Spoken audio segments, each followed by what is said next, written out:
स्थानिक स्वराज्य संस्थांच्या निवडणुकीच्या प्रचारामध्ये उपमुख्यमंत्री अजित पवार यांनी आता अल्पसंख्याक कार्ड बाहेर काढले। धाराशिवमधल्या प्रचार सभेत बोलताना त्यांनी सर्वधर्म समभावचा नारा दिला।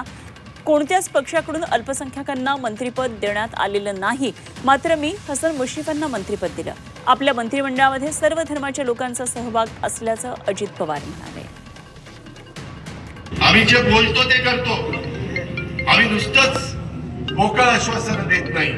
आज देखील हसन मुश्रीफ असेल, सना मलिक असेल, इद्रिस नायकवडी असतील, आज विधान परिषदेमध्ये कुठल्याही पक्षाने एक देखील अल्पसंख्याक समाजाला प्रतिनिधित्व दिलं नाही। राष्ट्रवादी काँग्रेस पक्षाला 2 जागा आल्या, त्याच्यात 1 जागा आम्ही इद्रिस नायकवडी आपले सांगली मिरजचे त्यांना त्या ठिकाणी आमदार केलेलं आहे। मुश्ताक अंतुरे साहेबांना तिथं आम्ही मौलाना आझाद महामंडळाचं अध्यक्षपद त्या ठिकाणी दिलेलं आहे।